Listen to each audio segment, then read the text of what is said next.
અહીં જ્ઞાન સૂર્ય સંચરે આપણું ચિત્ત પ્રકાશિત કરે. અહીં જ્ઞાન સૂર્ય સંચરે આપણું ચિત્ત પ્રકાશિત કરે. અહીં જ્ઞાન યજ્ઞ સૌ કરે ચિત્તનું વિશ્વ વિકાસિત કરે.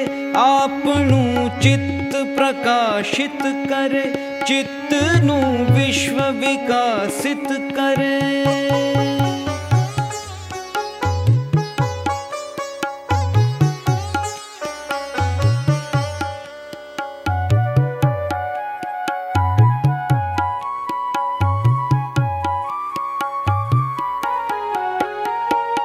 શબ્દ પ્રકાશે अर्थ उजाशे. शब्द प्रकाशे अर्थ उजाशे, तर्क मर्मना सहज विकासे. ज्ञानामृत निर्झरे अर्घ्य सौ सत्य देवने धरे. આપણું ચિત્ત પ્રકાશિત કરે, ચિત્તનું વિશ્વ વિકાસિત કરે.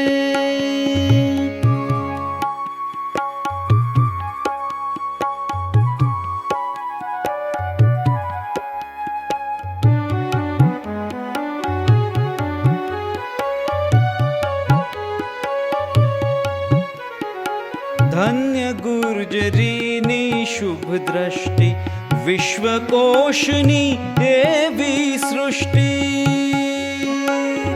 ધન્ય ગુર્જરીની શુભ દ્રષ્ટિ, વિશ્વકોશની એવી સૃષ્ટિ. તમસ તાપ સંહરે, અંતરે સુખ સમજણનું ઠરે. અંતરે સુખ સમજણનું ઠરે.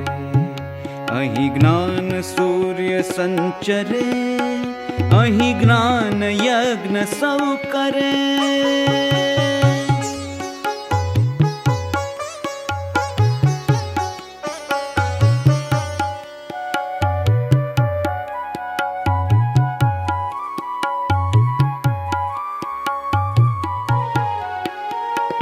રેવા જળશી શક્તિદાયિની, સત્ય સમુદા મુક્તિદાયિની.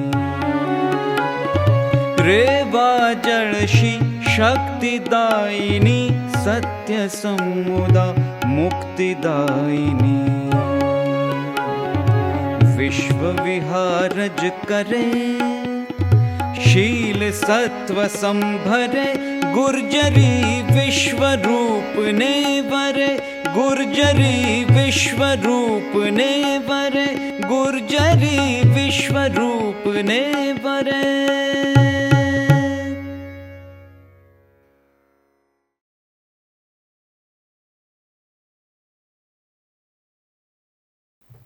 નમસ્કાર મિત્રો, ગુજરાત વિશ્વકોશ તરફથી આપ સૌનું આજે સ્વાગત છે. આજે એક હિન્દી ફિલ્મ જગતના એક મહાન ફિલ્મ સર્જક ડાયરેક્ટર શ્યામ બેનેગલ પર અભિજીતભાઈ વ્યાસ આપણને થોડું ઇન્ટરેસ્ટિંગ વક્તવ્ય આપશે અને એમને ફિલ્મમાંથી ક્લિપ્સ પણ બતાવશે અને એક સર્જક તરીકેની ટોટલ ઇમેજ એ આપણી સમક્ષ ઊભી કરશે. ખાસ તો વિશ્વકોશ ટ્રસ્ટ તરફથી અભિજીતભાઈ વ્યાસનું સ્વાગત કરું છું. અને હા, એક મિનિટ, સૌથી પહેલાં આપણે બધા મોબાઈલ, સેલફોન એટલીસ્ટ સાયલન્ટ પર તો મૂકી જ દઈએ. સ્વિચ ઓફ ના કરીએ તો કંઈ નહીં, સાયલન્ટ પર મૂકી દઈએ, જેથી કાર્યક્રમમાં કોઈ વિક્ષેપ ન પડે અને આજુબાજુ ઓડિયન્સમાં કોઈને પણ નડતરરૂપ ન બને. અભિજીતભાઈ વ્યાસ એ બહુ જ શું કહેવાય, એક જાગ્રત કલા પ્રેમી ને કલા મર્મી છે. અને એ પોતે કલાના અનેક ક્ષેત્રોમાં બહુ ઊંડી જાણકારી ધરાવે છે.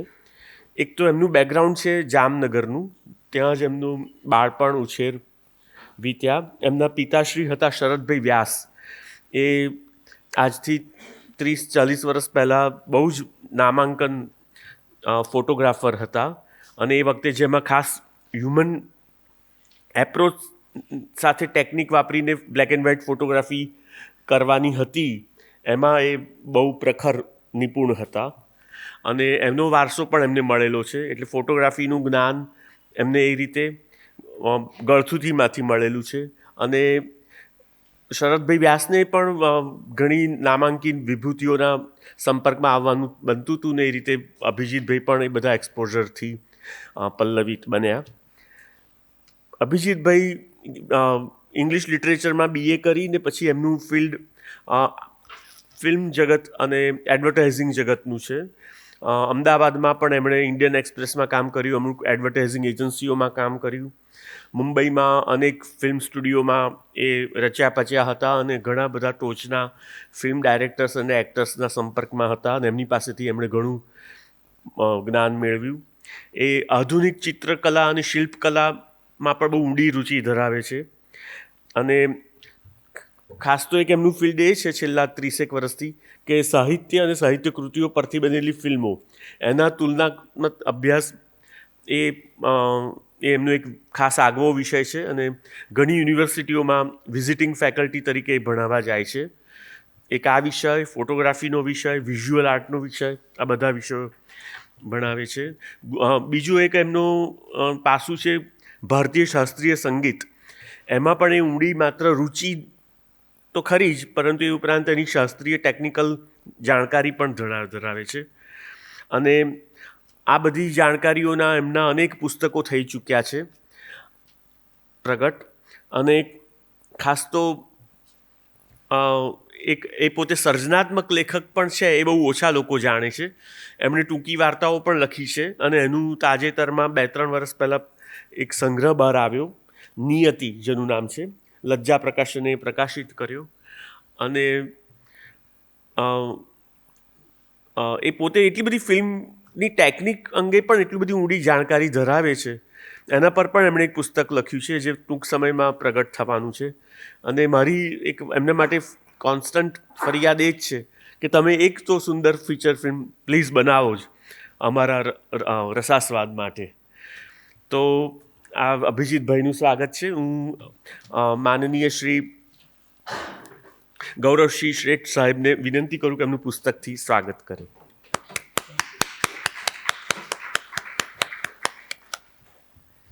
તો હું અભિજીતભાઈને માઇક આપું છું. નમસ્કાર.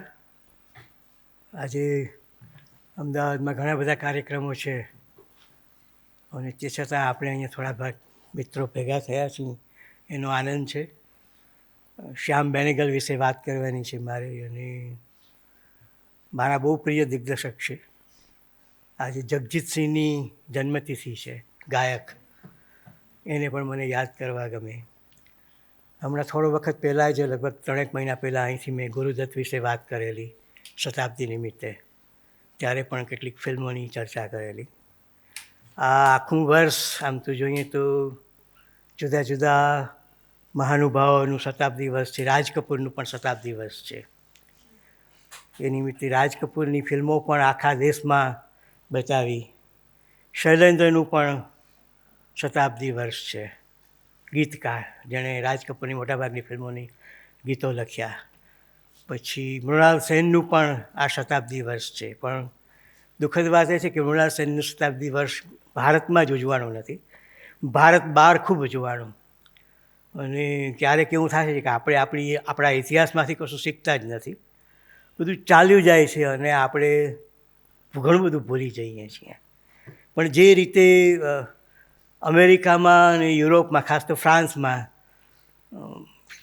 મૃણાલ સેનનું શતાબ્દી વર્ષ ઉજવાણું અને એની જે ફિલ્મોની ચર્ચા થઈ, તે જોતાં મને એવું થયું કે આપણે બહુ જ ખોટું કર્યું છે, ખોટું થઈ રહ્યું છે આ દેશમાં, કે આવડા મોટા દિગ્દર્શકને આપણે યાદ જ નથી કર્યો.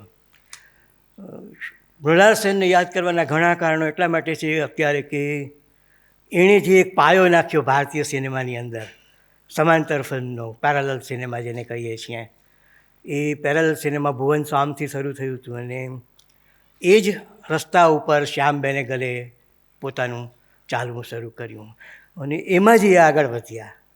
અને આશ્વાસન એમાં એ હતું કે શ્યામ બેનેગલને જે જાતની સફળતા મળી એ એટલી બધી સરસ હતી કે જે એ બાજુ જે રસ્તા બાજુ જવાતા ઘણા લોકો ડરતા હતા, એ બધાને એવો ખ્યાલ આવ્યો કે ના ના આમ જઈ શકાય છે. ને પછી એ ઘણા દિગ્દર્શકો એ રસ્તા ઉપર આવ્યા અને પેરેલલ સિનેમાનું એક આંદોલન ચાલ્યું. કેટલાકને મતે એ બહુ જલ્દી ખલાસ થઈ ગયું છે, પણ હું એવું નથી માનતો. ચાલ્યું જ છે, અત્યારે પણ ચાલે છે, ચાલતું રહેશે એવું પણ હું માનું છું. હું કેટલુંક લખીને પણ આવ્યો છું, એટલે હું થોડુંક વાંચીશ. પછી મેં કેટલીક સ્લાઇડો કરી છે. એ મંથન હમણાં જ આપણે આ ગયા વર્ષમાં જોયું, એની 50 વર્ષ થયા એ નિમિત્તે એને રિસ્ટોર કરીને બતાવ્યું. અમૂલે એનું પ્રોડક્શન કરેલું અને આમ તો એ પ્રચારાત્મક ફિલ્મ હતી, પણ પ્રચારાત્મક ફિલ્મ પર કેટલી બધી સરસ થઈ શકે એનું એ એક ઉત્તમ ઉદાહરણ છે મંથન. અને હજી મંથનની ચર્ચા ચાલતી જ હતી. 14 ડિસેમ્બરે શ્યામભાઈ એમનો 90મો જન્મદિવસ ઉજવ્યો અને એ પછીના 10 જ દિવસ ન થયા અને એમણે એમના લાઈફને પેકઅપ કર્યું.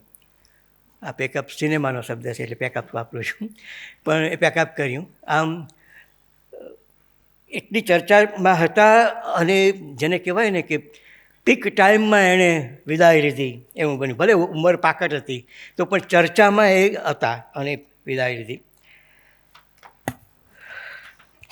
અંકુર મેં જ્યારે જોયું ત્યારે હું ખૂબ વિચારે ચડી ગયો હતો કે આવી પણ વિચારશીલ ફિલ્મ હોય અને આપણને અંદરથી જેને ધક્કો લાગે, જેમ કહીએ ને એવી ધક્કો લાગે એવી ફિલ્મ.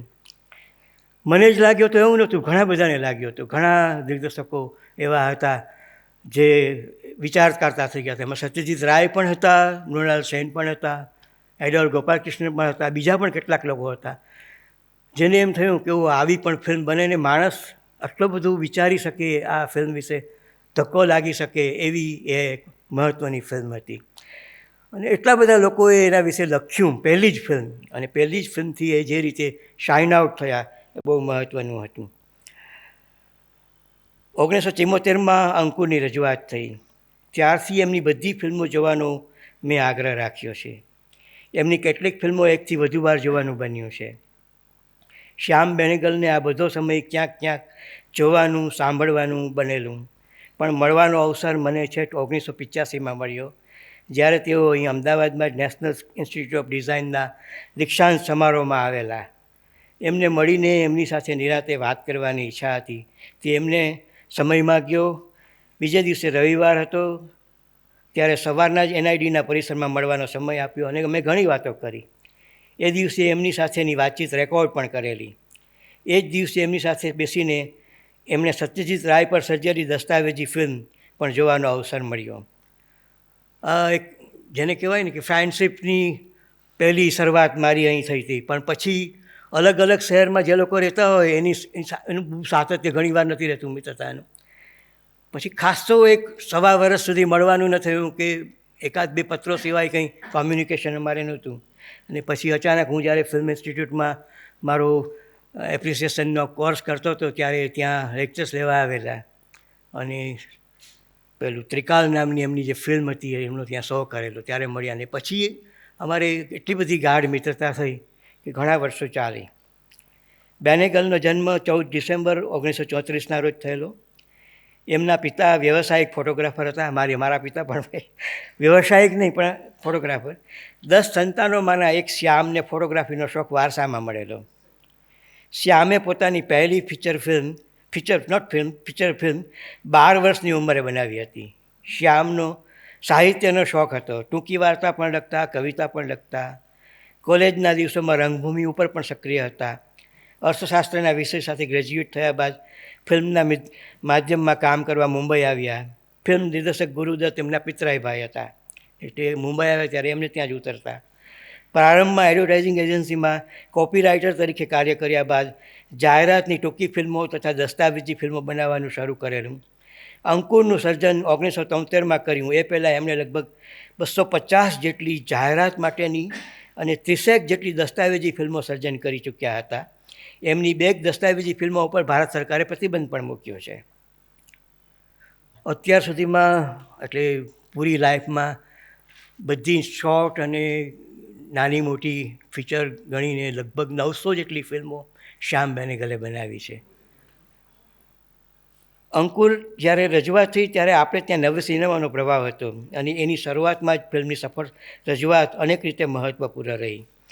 આ મહત્ત્વ ફક્ત દર્શકો પૂરતું જ નહોતું પણ ફિલ્મ સર્જકો માટે પણ એટલું જ મહત્ત્વનું હતું. અંકુરને બંને પ્રકારના સમીક્ષકો દ્વારા વિવેચનાત્મક અને આવકની દૃષ્ટિએ પણ સારો આવકાર મળેલો, જે પણ શ્યામ બેનેગલને માટે અને આ દિશામાં જવા માગતા બીજા અનેક દિગ્દર્શકોને માટે મહત્ત્વનો રહ્યો. પહેલી જ ફિલ્મથી શ્યામ બેનેગલે પોતાની એક ટીમ ઊભી કરી, જેમાં સિનેમેટોગ્રાફર ગોવિંદ નિહલાની અને સંગીતકાર વનરાજ ભાટિયાનો સમાવેશ થતો હતો. આ ઉપરાંત કલાકારોમાં શબાના આઝમી, નસીરુદ્દીન શાહ, ઓમપુરી, અમરીશ પુરી, કુલભૂષણ ખરબંદા, સ્મિતા પાટીલ વગેરે જોડાયા હતા. બીજી જ ફિલ્મમાં શ્યામે એક નવી અભિનેત્રી સ્મિતા પાટીલને રજૂ કરી. શબાના આઝમીની પસંદગી શ્યામ બેનેગલે ગોવિંદ નિહલાનીના અણગમા છતાં કરી હતી. આજે આ બંને અભિનેત્રીઓ ભારતીય સિનેમાના પ્રત્યેક મહત્ત્વના પડાવ પર ઊભેલી જોવા મળે છે. બેનેગલે જ્યારે શબાના આઝમીને સાઇન કરી ત્યારે શબાના આઝમીની કોઈ ફિલ્મ રિલીઝ નથી થઈ. એનું સ્ક્રીન ટેસ્ટ લીધો ત્યારે ગોવિંદ નિહલાનીએ ના પાડી કે ના, આ એક્ટ્રેસ તરીકે નહીં ચાલે. તો શ્યામે ના કીધું કે ના, આ જ મારે તો અભિનેત્રી તરીકે જોઈએ છે. એકચ્યુઅલી એની પહેલી પસંદગી વહીદા રહેમાન હતી. વહીદાએ ના પાડી કે આ જાતનો બોલ્ડ રોલ હું ન કરું. પછી આ શબાના આઝમીને દીધી. પછી ગોવિંદ નિહલાનીએ ગિરીશ કર્નાડને એક પત્ર લખેલો. એમાં લખેલું કે શ્યામે કોઈક ઉંદરડીને સાઇન કરી છે. શબાના આઝમી માટે એણે એવો શબ્દ પ્રયોગ કરેલો કે શ્યામે કોઈ ઉંદરડીને સાઇન કરી છે, એનું મોઢું એવું ઉંદરડી જેવું છે, આ એક્ટ્રેસ તરીકે નહીં ચાલે. પણ પછી આપણે જોયું કે બહુ પ્રખ્યાત અભિનેત્રી થઈ. શ્યામ બેનેગલ એની ફિલ્મોમાં નિર્દય સત્તાની સાથે જાતીયતા, સેક્સ એટલે કે ની વાતને સાંકળે છે. અંકુર, નિશાંત, મંથન, કોંડુરા, મંડી કે સરદારી બેગમમાં આંતરિક સંબંધોમાં સત્તા, પાવર, કર્મકાંડ, રિચ્યુઅલ, જાતીયતા, સેક્સ અને હિંસા, વાયોલેશન્સનું પુનરાવર્તન કર્યું છે. પરિણામે એમની શરૂઆતની ફિલ્મોમાં સ્ત્રીઓના પાત્રોમાં કેટલાક તત્વો સમાન આવ્યા છે. જાતીયતા અને સત્તાના સંબંધો અને જાતીયતા જ એક સત્તાના પરિબળનો શ્યામ બેનેગલની ફિલ્મમાં મહત્ત્વનો રહ્યો છે. એટલે આ એક બહુ મહત્ત્વનો મુદ્દો છે. નિશાંતમાં આ પરિબળોની રજૂઆત થઈ છે. મંડી અને સુરત કા સાતવા ઘોડા સુધી ફરીને અલગ અલગ રીતે પુનરાવર્તન પામી છે. ભૂમિકામાં શ્યામ બેનેગલ પ્રથમ વખત શહેરમાં પ્રવેશે છે. આ ભૂમિકા જો એ અભિનેત્રીના જીવન ઉપરની વાત છે ને, એના વિશે એમાં ઘણી બધી ટેકનિકલ બાબતો એવી છે કે જે સમજવી બહુ જરૂરી છે. પણ હવે એ ફિલ્મ ન જોતા હોય તો મારે સમજાવવી પણ એટલી જ અઘરી, છતાં હું કેટલીક વાત કરીશ. ભૂમિકા એ હિન્દી મરાઠી સિનેમાની એક જમાનાની જાણીતી અભિનેત્રી હંસા વાડકરના જીવન ઉપરથી સર્જાય છે. એક અભિનેત્રીના જીવન ઉપરથી ફિલ્મ સર્જાતી હોવાને કારણે ફિલ્મમાં કથાની અંદર જ ત્યારના સમાજના જીવનની વાતોને ઐતિહાસિક પરિપ્રેક્ષ્યમાં નિરૂપવામાં આવી છે. એટલે સાથે સાથે ભારતીય સિનેમાનો ઇતિહાસ પણ જાણવા મળે છે. કથામાં જે અભિનેત્રી ઉષા છે તેના જીવનમાં આવેલા પ્રણય પ્રસંગો, એનું શોષણ, એક્સપ્લોઇટેશન તથા વિવિધ પુરુષો સાથેના એના સંબંધોની વાત થઈ છે, જે આપણા ઉચ્ચ વર્ગના સામાજિક જીવનની વાત કરે છે. આ અભિનેત્રી જે જાતનું સ્વચ્છંદી જીવન જીવી રહી છે, અત્યારની અભિનેત્રીઓની વાત નથી, આ તો આપણે ખ્યાલ છે, આ 80 વર્ષ પહેલાંની વાત છે જે અભિનેત્રીની વાત કરું છું, આમાં રજૂ થઈ છે. હા, સ્વચ્છંદી જીવન જીવી રહી છે તે જ અભિનેત્રી જ્યારે પોતાની પુત્રીના લગ્ન થયા છે કે નહીં એવું જાણ્યા વગર એવું જુએ છે કે તેની ગર્ભસ્થ છે, ત્યારે અચાનક જૂનવાણી થઈ જાય છે. વ્યક્તિના પોતા માટેના, પોતાના માનેલા માટેના અને બીજા માટેના મૂલ્યો કેટલા અલગ અલગ હોય છે તે આ ફિલ્મ સારી રીતે બતાવે છે. એટલે હું ગમે એવું જીવન જીવતો હોઉં, પણ મને સલાહ તમે આવું કરો તો આ બરાબર નહીં ભાઈ, આ ભીખેશભાઈ આ તમે આવું કરો છો યોગ્ય નહીં, એવું કહેવાનું મને ઉમળકો થઈ આવે. અને આ લગભગ ઘણા લોકોને હોય છે આવો. તો આ એક બહુ જ અત્યંત મહત્ત્વનો મુદ્દો છે મારા પહેલાંમાં. અંકુરથી મંથન સુધી શ્યામ બેનેગલની ફિલ્મોમાં સામ્યવાદ, સામાજિક પ્રતિબદ્ધતા વગેરેનો ખાસો પ્રભાવ જોવા મળે છે. પણ ભૂમિકાથી બેનેગલ નવ યથાર્થવાદથી દૂર થઈને વધુ માનવીય સ્તર પર સાર્થક સિનેમા પર ફિલ્મો જવાનું શરૂ કરે છે. શ્યામ બેનેગલનું એક બીજું પ્રદાન એ પણ રહ્યું છે કે કથાનકની મહત્તા સાર્થક સિનેમામાં પુનઃસ્થાપન કર્યું. પહેલાંની જે ફિલ્મો હતી, તમે મણિકોલની ફિલ્મ જોશો એમાં કથાનો દોર એટલો બધો પાતળો હોય અને કથા કરતાં એ લોકો વિઝ્યુઅલ્સ ઉપર વધુ ભાર મૂકતા હતા. પણ બેનેગલે ફરીથી વાર્તાના એલિમેન્ટ્સને ખાસ એકદમ હાઇલાઇટ કર્યું છે એની ફિલ્મોમાં. એ જોવા મળે છે. આ એમની ચીલાચાલુ ફોર્મ્યુલાને બદલે સારી વાર્તાઓ પછી પટકથા તૈયાર કરવાની શરૂઆત કરી એમણે, જેના પરિણામરૂપ ઝનૂન, કલયુગ, કોંડુરા, સૂરજ કા સાતવા ઘોડા અને એની ટેલિવિઝન સિરિયલ ભારત એક ખોજ આપણને જોવા મળે છે. એવું કહેવાય છે કે શ્યામ બેનેગલ સ્ત્રીના બળાત્કાર કે માનભંગથી દર્શકોને રીઝવે છે. આ વાત સાચી છે, કારણ કે શ્યામ બેનેગલના સમગ્ર સર્જનનું કેન્દ્રબિંદુ સ્ત્રી જ છે. સ્ત્રી જ બધી વાર્તાઓનું કેન્દ્રબિંદુ છે અને પુરુષ પાત્રો તેની આસપાસ ગોઠવાય છે. અંકુરના ગુંગા પતિથી લઈને ભૂમિકાના પરપીડક પતિ અને નિશાંતના સ્કૂલ માસ્ટરથી લઈને મંડીના દીવાના કિશોર કે કલયુગના ધર્મરાજ કે સૂરજ કા સાતવા ઘોડાના માણિક મુલ્લા સુધી બધા પુરુષ પાત્રો લગભગ નપુસંગ ભૂમિકા ભજવે છે, જ્યારે કેન્દ્રીય ભૂમિકાઓ શક્તિ અને સત્તા સ્ત્રીઓના હાથમાં છે. શ્યામ બેનેગલની સ્ત્રીમાં લાઈફ સ્પિરિટ, વાસ્તવિક પૌરુષ છે. એના પુરુષ પાત્રોમાં જે આપણને જોવા નથી મળતું. શ્યામ બેનેગલની મોટાભાગની ફિલ્મોમાં વામપંથી, સમાજવાદી કે માર્ક્સવાદી જટિલતાના નિરૂપણનો પ્રયાસ કરવાને બદલે એમણે એ વધુ પ્રતિકર સમજ્યું છે કે સ્ત્રી સેક્સના શોષણો સામાન્ય માણસની ભૌતિક સુવિધાઓનું પ્રતીક બનાવી દેવામાં આવ્યું છે, કારણ કે આ પ્રતીક સામાન્ય દર્શકોની સમજમાં વધુ આસાનીથી આવે છે. શ્યામ બેનેગલની નાયિકાઓ દૈહિકતા અને અદૈહિકતાનો અદ્ભુત સમન્વય છે.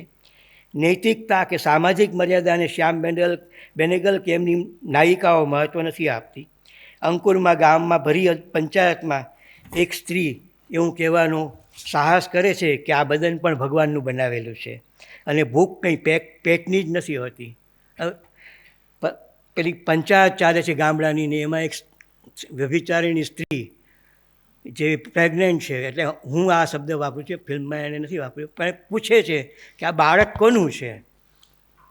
પહેલી કહેતી નથી, ત્યારે એ કહે છે કે આ બદન તો ભગવાને બનાવ્યું છે, ભૂખ કંઈ પેટની જ નથી લાગતી, માણસને ઘણી જાતની ભૂખો લાગતી હોય છે. આ જાહેરમાં કહેવું કોઈ સ્ત્રીને, એના માટે જે એક હિંમત જોઈએ અને એ પાછું બતાવવું, આ બંને અત્યંત મહત્ત્વના છે.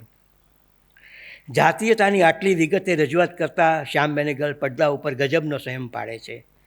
તેઓ કદી પણ તેનું પ્રદર્શન કરતા નથી. સેક્સ એની ફિલ્મમાં બિલકુલ દેખાડ્યું નથી એણે, કશું જ નહીં, ક્યારેય.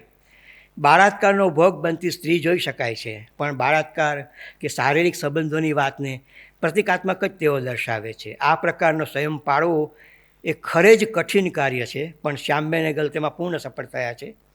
આજે જ્યારે જાતીયતાના પ્રદર્શનથી જ ફિલ્મને વેચવાના વલણની સામે જાતીયતાની ચર્ચા કરતા વિષયો લેવા છતાં શ્યામ બેનેગલ તેનું પ્રદર્શન ટાળે છે, જે એક આવકાર્ય છે. અહીં એ નોંધવું જોઈએ કે શ્યામ બેનેગલ ફિલ્મ સેન્સર બોર્ડના વિરોધી હતા.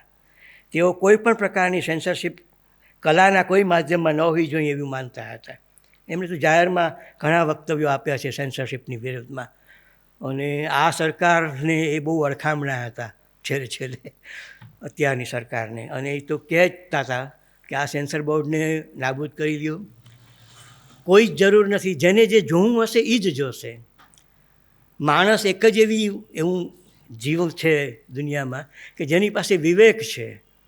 પ્રાણી પાસે વિવેક નથી, શું કરવું શું ન કરવું એનો વિવેક. માણસ પાસે જ વિવેક છે. એટલે જો વિવેકનો ઉપયોગ કરશે તો ઓટોમેટિકલી એ નક્કી કરી શકશે કે મારે શું જોવું છે, શું નથી જોવું. આ બહુ મહત્ત્વની વાત છે.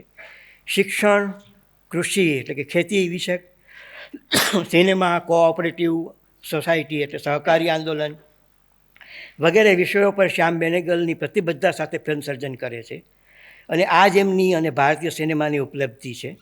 તેઓ કોઈ ફેશનને અનુસરી શક્યા હોત, પણ તેઓએ સમાજની સમસ્યાઓ અને કેટલાક આંદોલનોને એમની ફિલ્મોના વિષયો બનાવ્યા છે. આપણા મનમાં વિચારો જગાવતી આ ફિલ્મો આપણા જ વિષયોની સાથે જોડી આપે છે. કેટલીક સ્લાઇડ પણ આમાં તમને બતાવું છું.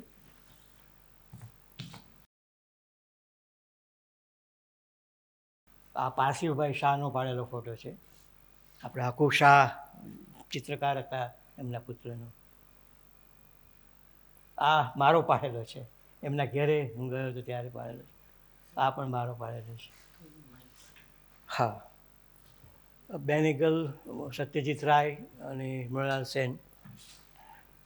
આ CIIમાં જ્યારે એને સેન્સરશિપ વિરુદ્ધ લેક્ચર આપેલું આ ત્યારનો જ છે. વાર્તા કહેવાની એની જે શૈલી હતી ને એ બહુ જ પ્રશંસા પામેલી, એટલે માસ્ટર સ્ટોરી ટેલર એમને કહેલું પેરેલલ સિનેમામાં. આ અંકુર, આ એની પહેલી ફિલ્મ જેમાં શબાના આઝમીને એમણે સાઇન કરી હતી. સાધુ મહેરા જોવા મળે છે ફોટામાં. અને આ જ ફિલ્મના સંદર્ભમાં ગોવિંદ નિલાનીએ શબાના તો એક ઉંદરડી છે હું કહેલું. આ એનો અંકુરનો ફોટો છે. કદાચ ત્યારે એવું લાગ્યું હશે પણ પછી એ ખૂબ સારી સશક્ત અભિનેત્રી તરીકે બહાર આવી. આ પણ અંકુરનો છે. આ શ્યામનું બીજું ફિલ્મ ચરણદાસ ચોર. આને પણ ફરીથી રિસ્ટોર કર્યું છે. હમણાં જ આના શો થયા હતા. આ બાળકો માટેની એક ફિલ્મ છે એકચ્યુઅલી. હબીબ તનવીરે એક જે નાટક કરેલું ચરણદાસ ચોર, એના પરથી પછી એમણે ફિલ્મ કરી. આ ચિલ્ડ્રન ફિલ્મ સોસાયટી માટે એમણે કરેલી ચરણદાસ ચોર. આ નિશાંત એમનું ત્રીજું. અને આમાં જ સ્મિતા પાટીલને આપણે સશક્ત રીતે જોઈએ છીએ.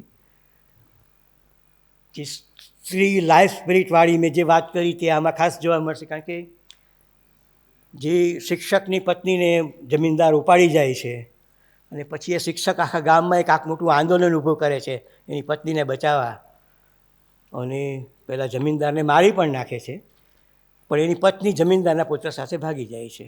એ શિક્ષક પાસે પાછી નથી આવતી. આ એનો જે એન્ડ છે એ બહુ જ વિચારવા જેવો છે અને મહત્ત્વનો છે. એ પાછી નથી આવતી.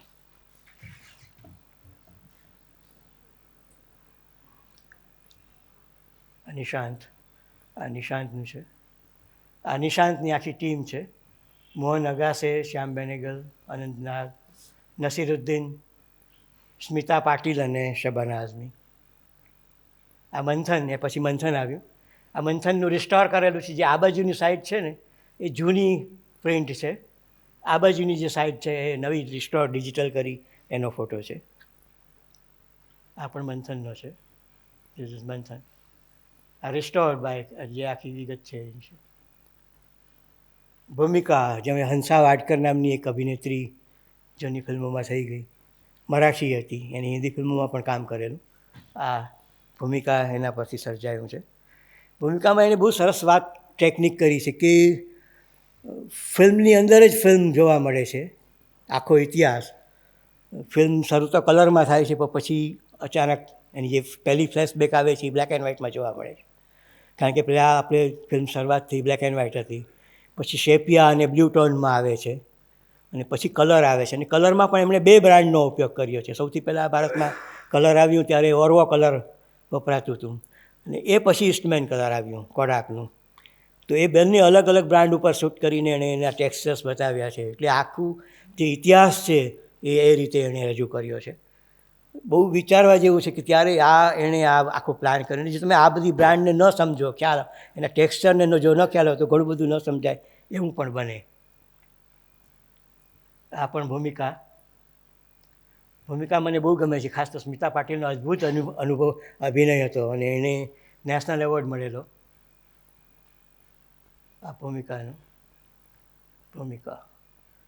આ બધા ભૂમિકાના છે.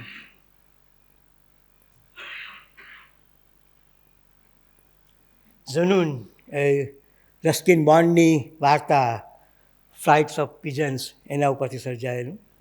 આમ તો ફિલ્મમાં 1857ના બળવાની વાત છે, અંગ્રેજો સામે જે થયો તે પહેલો બળવો ભારતનો, પણ મૂળ તો લવ સ્ટોરી છે. અને વાત તો પ્રેમની કરવી છે કે એક અંગ્રેજની છોકરી આ એક પઠાણને ગમી જાય છે અને એની સાથે લગ્ન કરવા માગે છે. પઠાણ તો પરણેલો હોય છે તો પણ, અને પછી એવી શરત પેલી છોકરીની માં રાખે છે કે આ બળવામાં જો તમે જીતી જાઓ, સફળ થાઓ તો હું પરણાવીશ, નહીં તો નહીં પરણાવું. અને આપણે જાણીએ છીએ કે બળવો નિષ્ફળ ગયો હતો અને પછી દિલ્હી પણ અંગ્રેજોએ કબજે કર્યું, બહાદુર શાહ ઝફરને પદભ્રષ્ટ કર્યો. આખી વાત એમાં ફિલ્મમાં આવે છે, પણ મૂળ વાત એ લવ સ્ટોરી છે. હાલ જેને કહીએ છીએ ને, હાલ મુસ્લિમોમાં હાલ એટલે એક પ્રકારની આપણે જેને માતાજી આવ્યા કહીએ છીએ, ધૂણે છે લોકો, એવી એક હાલની પરિસ્થિતિ છે મુસ્લિમોમાં આવે છે.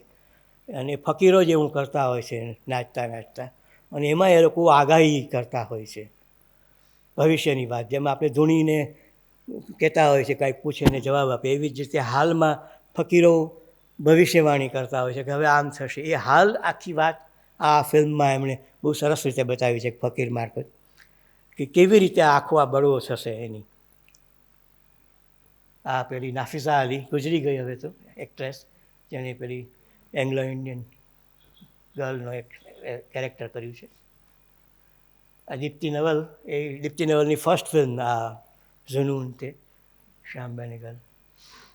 આ કોંડુર આ પેલી તેલુગુની અંદર બનાવેલી એણે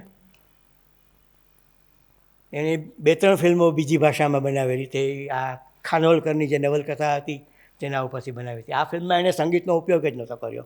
જે ઓરિજિનલ અવાજ સ્ટ્રીટનો, શેરીઓનો, રસ્તાઓનો, ઘરમાં જે કાંઈ પણ કુકરના હાથ, એ જે કાંઈ પણ બનતા હોય બધા અવાજ રેકોર્ડ કરીને એણે ઉપયોગ કર્યો. પણ મ્યુઝિક એઝ સચ મ્યુઝિક નહોતું વાપર્યું. આ અનુગ્રહ કે પછી હિન્દીમાં કોંડુરા પાછું સર્જ્યું એણે. આ એ હિન્દી વર્ઝનનું ટાઇટલ છે. આ કલયુગ. એક જમાનામાં પેલી પ્રીમિયર પદ્મિની નામની ગાડી આવતી, ઘણાને ખ્યાલ હશે, મુંબઈમાં ટેક્સીમાં એ જ વપરાતી હતી. એ પ્રીમિયર ઓટોમોબાઈલ કંપની હતી, એની ગાડી હતી. એના ફેમિલીમાં જે ઝઘડો થયો ભાઈઓમાં, કુટુંબમાં, એ ઝઘડા ઉપરથી આ ફિલ્મ બની છે.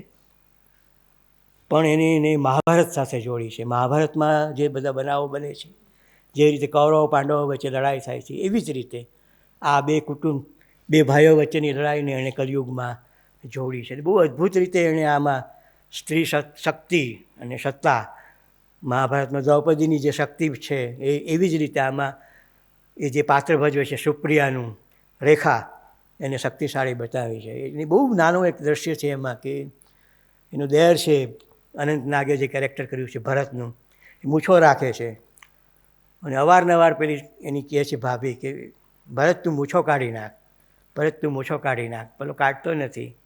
ને પછી એના લગ્ન થાય છે અને પહેલે જ દિવસે જ્યારે એની પત્ની એને જુએ છે તો એની મૂછો હોતી નથી. તો પેલી પૂછે છે કે આ વોટ ઇઝ, આ ક્યાં ગયું? તો ભાભીનો હુકમ હતો એમ કે મૂછો કાઢી નાખવી. તો એ સત્તાની જે વાત કરે છે એ બહુ સરસ રીતે વાત કરે છે. અને એટલા બધા દ્રશ્યોની અંદર મહાભારતની સમાંતરતા એને લીધી છે કે છેલ્લે જ્યારે કરણનું પાત્ર જે શશી કપૂરે ભજવ્યું છે એ આવતો હોય છે અને હાઈવે પર એની ગાડીમાં પંચર પડે છે અને ઉતરીને વ્હીલ બદલાવા જાય છે ત્યારે એક ટ્રકનો અકસ્માત થાય છે એની સાથે અને મરી જાય છે. આપણે જાણીએ છીએ કે મહાભારતમાં પણ કરણનો વ્હીલ પેલું રથનું પડનું ખૂટી ગયું છે અને બદલાવતા મૃત્યુ થાય છે. તો આ જાતના કેટલાય બનાવો એવા છે, કેટલીય બાબતો, ઘણી બધી સિમિલારિટી લાવ્યો છે. અને કલયુગ એ રીતે મને જુદું જ જાતનું છે પણ બહુ જ સરસ છે. અને શ્યામ બેનેગલનું આમ જોઈએ તો એ નબળું ગણાયેલી ફિલ્મ છે. રાજ બબ્બર કલયુગનો જ દ્રશ્ય છે. રેખા, જેણે દ્રૌપદીનું કેરેક્ટર કર્યું સુપ્રિયાનું. ખાસ તો એમાં અંતમાં જેમ યુદ્ધ પછી આપણે કુંતી ભાઈઓને એમ કહે છે કે કરણ તમારો જ ભાઈ હતો, આમાં પણ એવી જ રીતે કરણને મારી નાખે છે શશી કપૂરને. પછી એ કહે છે, રૂમમાં આવે છે, બધા બેઠા હોય છે ઘરના, કે મારા દીકરાઓ તમારી સાથે વાત કરવી છે. એટલે બીજે બધા બહેરાઓ ચાલ્યા જાય છે, સોરી.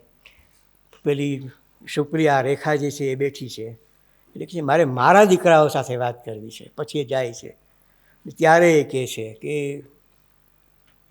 કરણ જેને તમે મારી નાખ્યો છે એ તમારો જ મોટો ભાઈ હતો. અને એ જે આખું દ્રશ્ય એણે કર્યું છે એ પછી ભરત જે અર્જુનનો રોલ કરે છે, આમ તો એને એટલો બધો ખીજાઈ જાય છે ને કુલટા એમ કરીને ગાળ દે છે. એ આખી વાત એણે બહુ સરસ રીતે રજૂ કરી છે. શશી કપૂર જેને કરણનો રોલ કરેલો, રેખા. આમાં પણ એ જ વાત લાવ્યો છે કે એક વખત એ કહે છે વાતમાં એના દેરને કે કરણ મારી સાથે લગ્ન કરવા માગતો હતો. તો એ જે રીતે કહે છે, જે નજાકત થતી, અને પછી પેલો માણસ હળવાશથી જે વાત કરે છે કે તમે છો જ એવા સુંદર, તો પછી એમ કે બરાબર છે. આ મંડી માર્કેટ પ્લેસ એનું અંગ્રેજી થયું હતું, ધીસ ઇઝ માર્કેટ પ્લેસનું છે, છોડું છે મંડી. પણ આમાં પ્રોસ્ટિટ્યુશન્સની આખી વાત છે.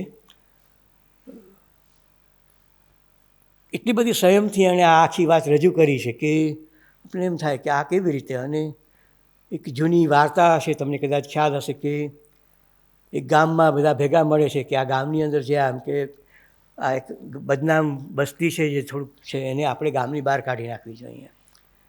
તો કે હા, એ વાત સાચી છે, ગામમાં હોય તો કે કુસંસ્કાર પડે, એટલે એને બધાને ત્યાંથી હટાવીને ગામની બહાર એક જગ્યા આપે છે કે તમારે અહીંયા રહેવાનું. પહેલાં ત્યાં રહેવા જાય છે, એટલે પછી ત્યાં બજાર થાય છે, આજુબાજુ બીજા રહેવા આવે છે, ધીમે ધીમે ત્યાં પણ ગામ વસી જાય છે, અને એની એ વચ્ચેને સાઈડમાં આવી જાય છે. એટલે તમે એને દૂર કરી શકતા નથી. ને એ જ વાતને એણે અહીંયા બહુ સરસ રીતે નજાકત સાથે પેશ કરી છે કે મ્યુનિસિપાલિટીમાં નક્કી કરે છે કે આ જે ઘર છે આને અહીંથી બહાર તગેડી મૂકો, આ ચાલે નહીં, આ અસંસ્કારી વાત છે. અને પછી જે રીતે આખી વાત બને છે, બહુ સરસ રીતે એમણે રજૂ કરી છે મંડી. અને એમાં ખાસ તો નસીરુદ્દીનનું જે કેરેક્ટર છે એ બહુ અદ્ભુત છે કે કરપ્ટ પોલીસ કેવી કરપ્ટ હોય છે, ડાક્ટર કેવા હોય છે, કેવી રીતે પણ મ્યુનિસિપાલિટીમાં મિટિંગમાં વાત થાય છે, એ બધી બહુ સરસ વાતો એમાં થઈ છે. માર્કેટ પ્લેસ મમ્મો, ખાલિદ મહમ્મદનું નામ કદાચ ઘણાએ સાંભળ્યું હશે, એ ફિલ્મ ડિરેક્ટર પણ પછી થયા હતા. મમ્મો સર્જુ ત્યારે તો એ ફક્ત લેખક હતા, ફિલ્મફેરના એડિટર હતા. અને સ્મિતા પાટીલ જ્યારે વિલ્સન કોલેજમાં ભણતી હતી ત્યારે એના ક્લાસમેટ હતા ખાલિદ મહમ્મદ. ખાલિદ મહમ્મદની આ વાર્તા છે. ખાલિદ મહમ્મદની 3 વાર્તાઓ. એની સૌથી પહેલાં તો આ ટાઈમ્સમાં એણે લેખ કરેલો એના કાકી વિશેનો, કે એના એક કાકી આગલા વખતે પાકિસ્તાન ચાલ્યા જાય છે, એ પછી એને ત્યાં ગમતું નથી, કારણ કે એના કુટુંબના મોટાભાગના સભ્યો અહીં ભારતમાં હોય છે. થોડાક દિવસ માટે અહીંયા આવે છે વિઝા લઈને, અને પછી પાછા જતા જ નથી, અહીંયા રહી જાય છે. અને પછી પોલીસ એને પકડી અને ટ્રેનમાં બેસાડી દે છે પાકિસ્તાનની, કે તમારે હવે જવાનું છે. આવી વાત આખી છે. જ્યારે જાય છે ત્યારે કહે છે કે તમે લોકો સમજતા નથી, આ જ મારો દેશ છે. તમે ભલે મને પકડીને, તમે સમજતા નથી, આ દેશ જ મારો છે. તમે ભલે ભાગલા પડ્યા, મારા મનમાં કે મારા હૃદયમાં ભાગલા નથી પડ્યા. પણ બહુ અદ્ભુત રીતે આ વાત રજૂ થઈ છે. મુસ્લિમ સ્ટોરી છે અને ઘણી બધી બાબતો એમાં સરસ રીતે રજૂ થઈ છે. અને અહીં પણ એક ફિલ્મની અંદર ફિલ્મ આવે છે નાની. મમ્મોના કેરેક્ટરો બધા બહુ સરસ. અને ટાઈમ્સમાં લેખ લખ્યો તો નહીં, બેને ગલે વાંચ્યો રવિવારની એડિશનમાં, તો તરત ફોન કર્યો કે if you can develop this story in film script, તો મને એમ કે ફિલ્મ બનાવી ગમશે. અને પછી ફિલ્મ બને છે. આ 3 ફિલ્મો ખાલિદ મહમ્મદના જીવન ઉપરથી બની છે. એમાંની આ પહેલી, આ બીજી ઝુબેદા, અને બીજી સરદારી બેગમ બની હતી, મેં ઝુબેદા એ લીધી. બીજી ઝુબેદા. એટલે ઝુબેદા એ ઓરિજિનલી ખાલિદભાઈના મધરની જ વાત છે. એના મા એને એક સમયમાં એવી ઈચ્છા હતી કે અભિનેત્રી થવું, અને એણે કેટલાક રોલ પણ કરેલા. પણ એવા મોટા માણસની દીકરી હતી પઠાણની, કે એને એ પસંદ નહોતું કે મારી દીકરી ફિલ્મોમાં કામ કરે. પછી એ લઈ આવે છે, અને ક્યાંકનો રાજસ્થાનના બહુ મોટા રાજાનો કુંવર એને આ છોકરી ગમી જાય છે, એની સાથે લગ્ન કરવા માગે છે, ને લગ્ન કરે છે. એ લગ્ન કરે એ પહેલાં પણ પેલા ઝુબેદાના પિતાને એમ થાય છે કે આને જો હું પરણાવી દઈશ તો એની સિનેમાનું જે વળગણ છે એ છૂટી જશે, અને એને પરણાવી દે છે. તો એ પછી એને એક બાળક પણ થાય છે, પણ પેલા સાથે છૂટાછેડા લે છે, નથી એ જીવી શકતી. એની આખી મનની પરિસ્થિતિ જ જુદી હોય છે. એ પછી પેલો પ્રિન્સ જે છે એની સાથે લગ્ન કરે છે, અને એ પ્રિન્સને પેલી પણ એક રાણી હોય છે. રાજાઓ તો ઘણી બધી રાણીઓ કરતા, એની રેખા હતી, રેખાનું જે કેરેક્ટર છે એમાં એ પછી આ બીજી કરે છે. અને પછી તેમાં એક શરત હોય છે કે આ બાળક અમે નહીં રાખીએ, એ બાળક એની નાની પાસે રહે છે. અને એ લોકો મોટું કરે છે. બાળક એટલે આ ખાલિદ મહમદ પોતે. અને પછી એક અકસ્માતમાં આ ઝુબેદા મૃત્યુ પામે છે. અને પછી એની વાતને બધાએ દફનાવી દીધી કે હવે આનો ઉલ્લેખ જ નહીં કરવાનો ક્યાંય. અને પછી અમુક વર્ષો પછી આને ખબર પડે છે કે મારી માતા એક અભિનેત્રી હતી, એને ફિલ્મોમાં કામ કરવાની ઈચ્છા હતી. એ પછી એને એના પગેરું શોધવા માટે જાય છે, રાજસ્થાન જાય છે, એ જ મહેલમાં જાય છે, પેલા રાજાના ભાઈને મળે છે. પછી સ્વીકારતો નથી કે ના આવું બન્યું છે કંઈ. બહુ પ્રયત્ન પછી એને પેલી રાણીને મળવાનો અવસર મળે છે ને એને એ વાત કરે છે કે આ એક જે સ્ત્રી હતી અહીંયા મહેલમાં, પેલી પૂછે છે કે તું આના માટે શા માટે સંશોધન કરવા આવ્યો છે, તને શું રસ છે? ત્યારે એ કહે છે કે તું મારી મા હતી. કંઈ બોલતી નથી, પણ એ જ્યારે જાય છે ત્યારે એને એક રીલ હાથમાં આપે છે કે લે આ તારી માએ જે ફિલ્મમાં કામ કરેલું એનું આ રીલ છે. ને પછી એની નાની સાથે બેસી અને મુંબઈમાં એ ફિલ્મ જોવે છે. આવી સરસ વાત છે. પણ આ ફિલ્મમાં AR રહેમાનનું મ્યુઝિક છે. એનું એક ગીત તો બહુ જ સરસ છે. અને શ્યામ બેનેગલની આ એકમાત્ર ફિલ્મમાં રહેમાનનું સંગીત છે, બાકી બધીમાં વનરાજ ભાટિયાના છે. આ ઝુબેદાનું બીજું પોસ્ટ, આ સરદારી બેગમ, એ પણ ખાલિદભાઈના કુટુંબની જ વાત છે. કે એક સ્ત્રી હોય છે, એને ગાયિકા થવું છે, અને ગાયિકા થવા માટે જે સંઘર્ષ કરે છે શીખવા માટે, અને બહુ ટ્રેડિશનલ મુસ્લિમ ફેમિલીમાં એના ઘરના એવું ઈચ્છતા નથી કે આ ગાયિકા બને, આ તો બને જ છે જરા. પછી પેલો કુટુંબ આખું એની સાથે સંબંધ તોડી નાખે છે. તો પણ પછી મોટી ગાયિકા બને છે, એની દીકરીને પણ એ ટ્રેન કરે છે. અને પછી એક હુલ્લડ દરમિયાન પથ્થરમારો થાય છે, ત્યારે પથ્થર વાગવાથી બ્રેઇન હેમરેજ થાય છે અને મૃત્યુ પામે છે. અને જ્યારે એનો જનાજો નીકળવાનો હોય છે ત્યારે જ બરાબર એનો ભાઈ, એના કુટુંબીઓ આવે છે.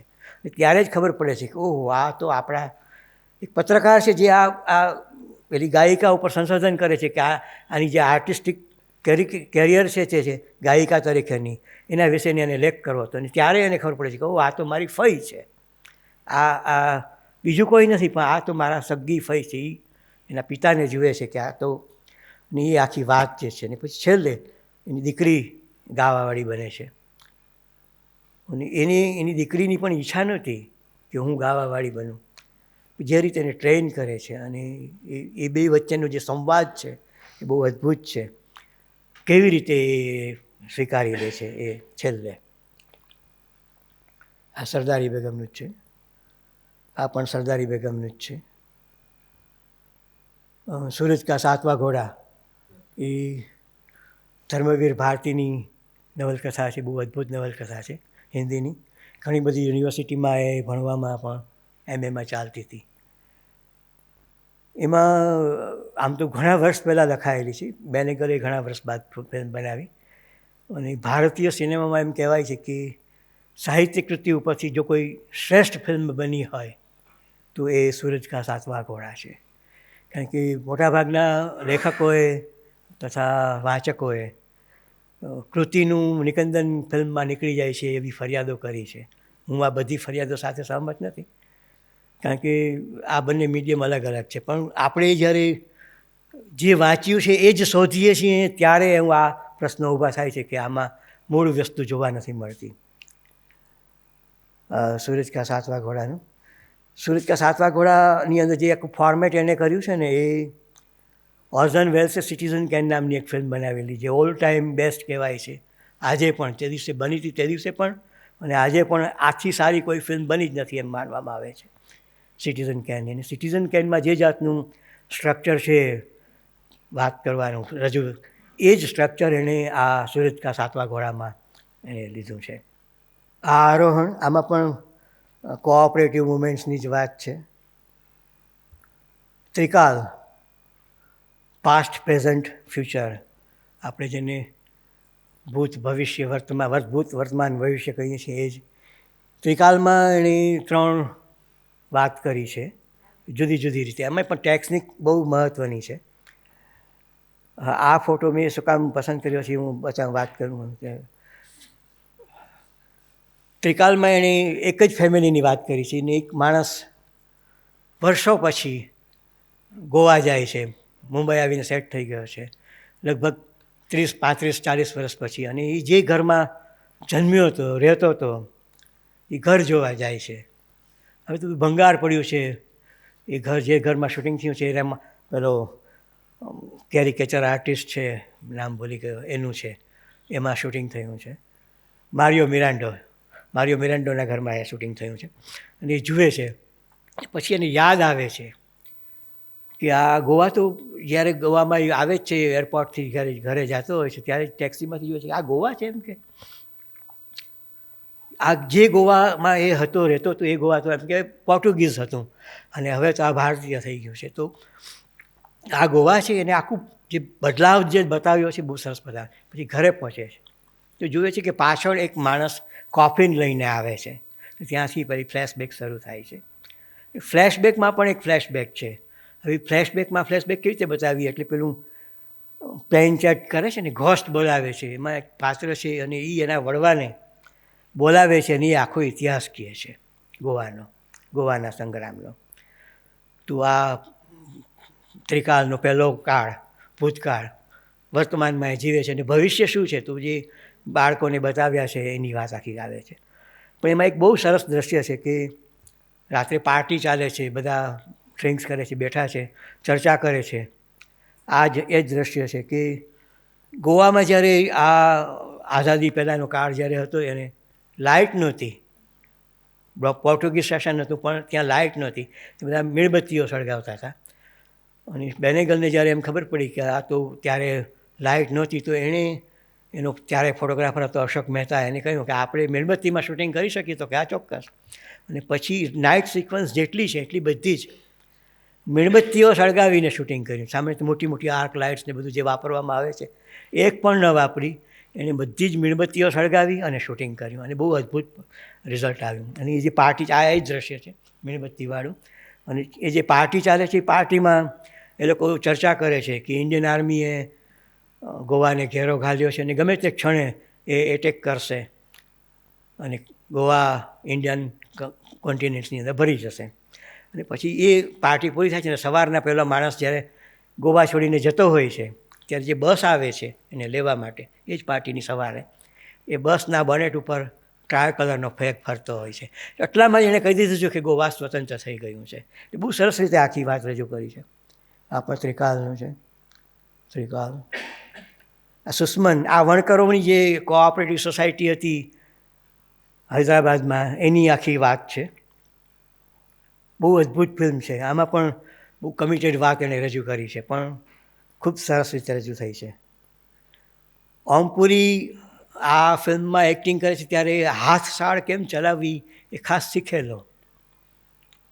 આજે તમે કલ્પના નહીં કરી શકો કોઈ કલાકાર ખાસ ફિલ્મના રોલ માટે કોઈ વસ્તુ શીખે. પેલું ફૂંગ ફૂંક એવું કાંઈ શીખવું હોય તો જુદી વાત છે, પણ હાથશાળ ચલાવવી શીખવી જરા અઘરી વાત છે. અને ઓમપુરી ખાસ શીખેલા અને એણે એક કપડું વણેલું જે પછીથી એણે બેનેગલને ભેટ કરેલું. આ આંતરનાદ, સ્વાધ્યાય પ્રવૃત્તિ જે ચાલે છે એના વિશે આ ફિલ્મ છે. આ પણ કમિટેડ ફિલ્મ છે અને કેટલુંક સારું છે, નો ડાઉટ. મને નહોતી ગમી કારણ કે એ વધુ પડતા કમિટ થયા હતા અને એણે જે રીતે રજૂઆત કરી છે, અલબત્ત એમણે ક્યારેય મુખ્ય વ્યક્તિ પાંડુરંગ શાસ્ત્રીનો ઉલ્લેખ પણ નથી કર્યો કે વાત પણ નથી કરી, બતાવ્યા પણ નથી. સ્વાધ્યાય એટલે સ્વાધ્યાયની જે પ્રવૃત્તિ છે માત્ર એના ઉપર જ ધ્યાન કેન્દ્રિત કર્યું છે. આ ખૂબ જ સરસ વાત છે, બીજી કોઈ વાત નહીં. કે જે કૃષ્ણ ભગવાનને ધ્યાનમાં રાખીને જે સ્વાધ્યાયમાં વાત થાય છે અને જે રીતે વેરને ભૂલવાની વાત છે એમાં એક તો, અને વેજીટેરિયન થવાની. માછીમારોમાં જે એક આંદોલન ચાલ્યું, તમે ભલે માછીમારો હો પણ તમારે ખાવાનું નહીં, કુરિવાજો છોડવાના.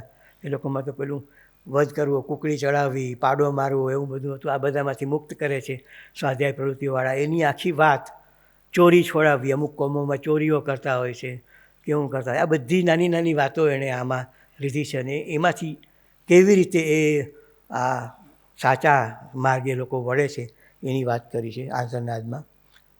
મેકિંગ ઓફ મહાત્મા એ ગાંધીજી ઉપર છે. ગાંધીજીએ સાઉથ આફ્રિકામાં જે ચળવળ ચલાવેલી એટલા જ પોર્શનની વાત છે. આ ફાતિમા મીરની આ એક નોવેલ છે મેકિંગ ઓફ મહાત્મા, ત્યાં સાઉથ આફ્રિકાના દિવસોની, એના ઉપરથી આ ફિલ્મ બનાવી છે. એટલે પછીની વાત, ભારત આવે છે પછીની વાત ગાંધીજીની નથી, એ પહેલાંની છે ને બહુ સરસ રીતે રજૂ થઈ છે. રજત કપૂરે ગાંધીજીનો રોલ કર્યો છે, પલ્લવી જોશીએ કસ્તુરબાનો રોલ કર્યો છે. આ સમર, આ પણ કોઓપરેટિવ ઉપર છે, આ ફિલ્મના સંદર્ભમાં છે. હરીભરી, આ પણ ફરી કૃષિ ઉપર વાત આવે છે. નેતાજી સુભાષચંદ્ર બોઝ ધ ફરગોટન હીરો, એવી એક ફિલ્મ એમણે બનાવેલી નેતાજીના લાઈફ ઉપર. બાયોપિક ફિલ્મ એણે કેટલીક કરી છે, તેમાંની આ એક છે. આના પછી ગાંધીજી પછીની એ આ બીજી ફિલ્મ, જેમાં નેતાજીનું પાત્ર પેલા આકાશ ખુરાનાએ ભજવ્યું છે. વેલકમ ટુ સજ્જનપુર, આમાં કરપ્શન્સનો મુદ્દો લીધો છે એમણે. એક વાર્તા બહુ સરસ છે કે એક ખેડૂતે પોતાના ખેતરમાં કૂવો કરવો હતો, તો પૈસા નથી, તો પૈસા ક્યાંથી કાઢવા, તો કે બેંકમાંથી લોન મળે. બેંકમાં જઈને કીધું કે સાહેબ મારે કૂવો કરવો છે મારા ખેતરમાં, તો મને લોન આપો. તો કે હા, એટલે પ્લાન મૂક્યો અને અહીંયા કૂવો કરવો છે અને નક્કી થઈ ગયું. ને જેમ જેમ કૂવો ખોદતા જાવ એમ તમને પૈસા મળતા જાય હપ્તા હપ્તા. પેલો માણસ તો કૂવો ખોદતો નથી, કૂવાની વાત કરે છે, તો કૂવો તો ખોદતો નથી, તો પેલો બેંકનો અધિકારી આવે છે અને પૈસા દઈ દે છે કે જા તું કાગળિયા કરી લે, અને કાગળિયા કરે છે. એમ કરીને આખો કૂવો ખોવાય. પછી પેલું મશીન પણ મૂકે છે, તો મશીન પણ ચાલુ થઈ જાય છે. પછી હપ્તા ભરતો નથી, એ બેંકવાળા એને નોટિસ મારે છે. હવે નોટિસનો તો જવાબ દેવો પડે, એટલે પછી પોલીસ સ્ટેશને જાય છે. પોલીસમાં કમ્પ્લાઇન લખાવે છે કે સાહેબ મારા ખેતરમાં કૂવો ગાળ્યો તો જો આ એના બધી સાબિતી છે, આ કૂવો ચોરાઈ ગયો છે. કૂવો પોલીસ પણ હશે, પણ કે જો આ સાબિતી છે, અહીંયા કૂવો કર્યો તો આ પ્લાન, આટલા ઓફિસરોએ આવીને આ મંજૂર કર્યો છે, એની સાઇન કરી છે, આ કૂવો છે. તો આ આખી વાત જે છે એ બહુ સરસ રીતે રજૂ કરી છે. અને મુજીબ એની છેલ્લી ફિલ્મ, જે ઇન્ડો બાંગ્લાદેશનું કોપ્રોડક્શન્સ હતું, એ મુજીબુર રહેમાન આ રિલીઝ નથી થઈ એટલા માટે કે પછી બાંગ્લાદેશનો તખ્તો બદલાઈ ગયો એવું છે. ભારત એક ખોજ, ખાસ તો ડિસ્કવરી ઓફ ઇન્ડિયા ઉપર, જે નહેરુના બહુ મહત્ત્વના પુસ્તક ઉપર બની છે. આમાં મને જે મજા આવી છે અને જે જોવાની વાત છે, જે હું એમ કહું છું ને કે આપણી જ ખોજ છે. નહેરુએ વાત તો આ દેશની જ કરી છે, આ આપણી પરંપરાઓની, આપણા ધર્મની જો એને સમજીએ તો, પણ એની કરંટ રેલેવન્સ જેટલા છે એની અંદર એણે આખી વાત લીધી છે. જેમ કે કેટલાક પ્રસંગો છે એ અત્યારના સમયમાં જે કલાકારો જે રીતે ભજવે છે એ રીતે એની રજૂઆત કરી છે. તીજનબાઈને લીધી છે, મધ્યપ્રદેશની પેલી આર્ટિસ્ટ, અને એની પાસે એ વાત કરાવડાવી છે. તો જો નહેરુએ તો એ તીજનબાઈને જોઈ જ નથી, પણ એ આખી વાતને જે રીતે એને સાંકળી છે એની સાથે, એ બહુ અદ્ભુત છે. નહેરુ ઉપર પણ એમણે એક ઇન્ડો રશિયન કોપ્રોડક્શન્સમાં ફૂલ લેન્થ લગભગ 3 કલાકની ડોક્યુમેન્ટરી બનાવી છે. એવી જ એક સત્યજીત રાય ઉપર બનાવી છે. બહુ સરસ અદ્ભુત ફિલ્મ છે. તો કે સત્યજીત રાયે કેવી રીતે ફિલ્મ દુનિયામાં આવ્યા અને કેવી રીતે ફિલ્મો બનાવી, અને એ લગભગ 2.5 કલાકની ફિલ્મ છે, ડોક્યુમેન્ટરી ફિલ્મ 2.5 કલાકની છે. પેલું નિશાંત પછીનો છે, શ્યામ બેનેગલ, સ્મિતા પાટીલ, શબાના આઝમી. હવે એમ કહેવાય છે કે બેનેગલે પોતે એક સ્કૂલ સ્થાપી છે અને ઘણા બધા દિગ્દર્શકો એને ફોલો કરે છે. જેમ કે કલ્પના લાજમી, એ પહેલાં એની આસિસ્ટન્ટ હતી, પછી સ્વતંત્ર દિગ્દર્શક તરીકે થઈ. ત્યારે શ્યામ જે શૈલીથી ફિલ્મો બનાવતા હતા એવી જ શૈલીથી એણે કેટલીક ફિલ્મો બનાવી. જેમ કે પેલું રુદાલી, એનું 2-4 ફિલ્મો છે, એમાંની રુદાલી એક મને અત્યારે યાદ આવે છે. The Benegal school of cinema એવું કહેવાય છે. શ્યામ બેનેગલે જે બધા કલાકારોને ચાન્સ આપ્યો અને જે આવ્યા એ નસીર કુલભૂષણ ખરબંદા, રજત કપૂર, શબાના આઝમી, આ એમના ઉપરનું એક બહુ મહત્ત્વનું પુસ્તક છે શ્યામ બેનેગલનું. જે કેટલાક પુસ્તકો ખૂબ લખાયા છે અને એની આ વિશે એમાંના કેટલાક મને મળ્યા છે જેના વિશે હું આ બહુ મહત્ત્વનું પુસ્તક છે. આ એ પુસ્તકનું રિલીઝ થયું ત્યારનું છે. આ ફોટા જોઈને એક એના જે દાંત છે શ્યામની 32 ઊંધી હતી નેચરલી બાય બર્થ. આપણા ઉપરના દાંત આગળ હોય છે, નીચેના દાંત પાછળ હોય છે. શ્યામને ઊંધું હતું, ઉપરના દાંત અંદર હતા, નીચેના દાંત પાછળ હતા. આ નીચેના દાંત આગળ હતા, ઉપરના દાંત અંદર હતા, એવું હતું. ઊંધી 32. આ બીજી બુક એના ઉપર. આ એક મેગેઝિન હમણાં જ અઠવાડિયા પહેલાં પબ્લિશ થયું છે, એ પણ શ્યામ બેનેગલને ઉપર છે. મેં નવનીત સમર્પણમાં બેનેગલ ઉપર એક મોટો લેખ કર્યો છે. આ એની જ વાત છે, એનું પેલું પુસ્તક છે. આ પણ એક સંગીતા દત્તાનું પુસ્તક છે. આ પિયા બેનેગલ એની ડોટર, જેણે બધી ફિલ્મોમાં, શ્યામની બધી ફિલ્મોમાં કોસ્ટ્યુમ ડિઝાઇન કરેલા અને ઘણી બધી ફિલ્મોમાં એણે કામ કર્યું છે આ કોસ્ટ્યુમ ડિઝાઇનર તરીકે. મુંબઈમાં બહુ મોટું નામ છે. આ નીરા બેનેગલ, એમના વાઇફ, છેલ્લે જ્યારે ફ્યુનરલ હતી ત્યારનો આ ફોટો છે. નસીરુદ્દીન શાહ ફ્યુનરલ મિટિંગ જે થઈ ફિલ્મફેર દ્વારા, એ ફિલ્મફેરે બહુ ઓછા સર્જકો ઉપર ફ્યુનરલ મિટિંગ, પ્રેયર મિટિંગ ગોઠવી છે. તેમાંની આ એક મહત્ત્વની મિટિંગ. શ્યામબાબુનો આ છેલ્લો ફોટો. શ્યામબાબુ એવા હતા કે કોઈ મહિલા મંડળવાળા બહેનો એમ આવીને કહે કે અમારે ત્યાં લેક્ચર આપવા આવો તો ત્યાં પણ જતા હતા અને રેસીપી ઉપર પણ બોલતા હતા. કઈ રસોઈ કેવી રીતે કરવી, કઈ વાનગી કેવી રીતે બને છે, આ પણ એમની એક વિશિષ્ટતા હતી. એવી જ રીતે મોટર મિકેનિઝમ વિશે બહુ સારી વાત કરતા, લેખતા. પણ આ બે બાબત એવી હતી કે જે પોતે કદી જ કરતા નહીં. રસોઈ ઉપર લેક્ચર સરસ આપતા પણ રસોઈ કરતા નહીં. આ બંને બાબતો એના વાઇફ સંભાળતા.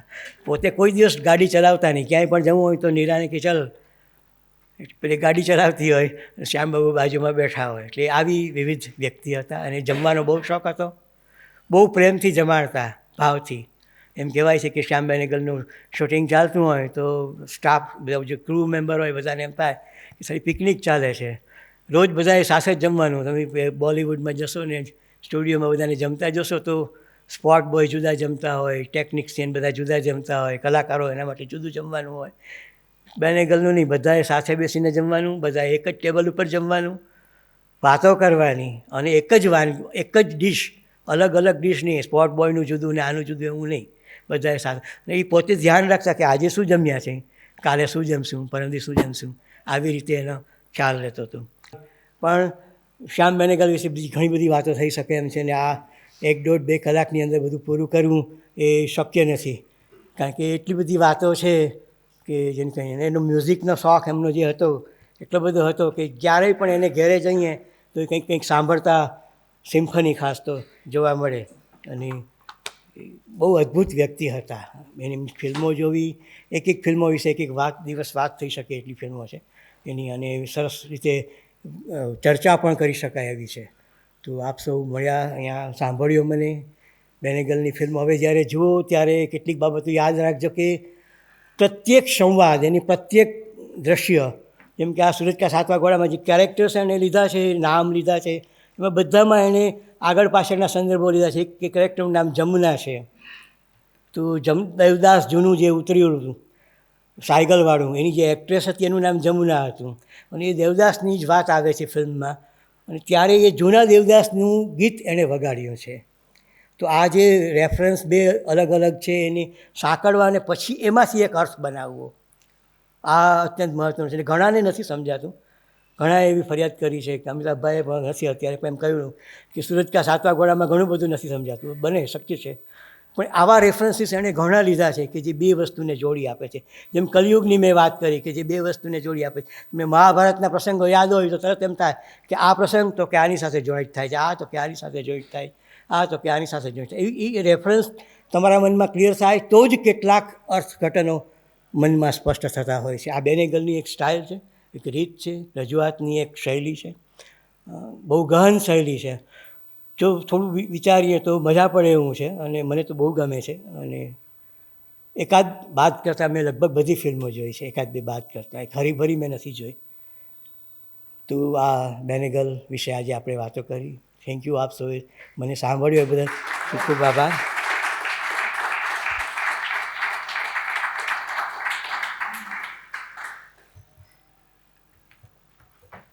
અભિજીતભાઈને જ્યારે ક્યારેય આપણે કહીએ એટલે તરત જ એ આવે છે અને બહુ સરસ રીતે એમની પાસે જે ખજાનો છે એને ખોલી આપે છે. 2-3 મહિના પહેલાં ગુરુદત્ત વિશે એમણે જે વાત કરી હતી એ પણ ખૂબ સરસ. એમાં તો બધા ફિલ્મની ક્લિપ્સ ને બધું ઘણું બધું બતાવ્યું હતું, પણ એમની વાત સાચી છે કે શ્યામ બેનેગલને 1-1.5 કલાકમાં રજૂ કરવા બહુ અઘરા છે. એમને એક અફસોસ છે કે મૃણાલ સેન વિશે જેટલું થયું એ નથી થયું. આપણે આશા રાખીએ કે એમની પાસેથી જ આપણે ભવિષ્યમાં મૃણાલ સેન વિશે પણ સાંભળીએ. ભલે એની શતાબ્દી ઉજવાઈ ગઈ હોય, આપણા માટે તો જ્યારે આપણે સાંભળીએ ત્યારે એ શતાબ્દી સમાન જ ગણવું. એટલે આપણે ભવિષ્યમાં એમની પાસેથી જ મૃણાલ સેન વિશે સાંભળશું. સૌનો આભાર.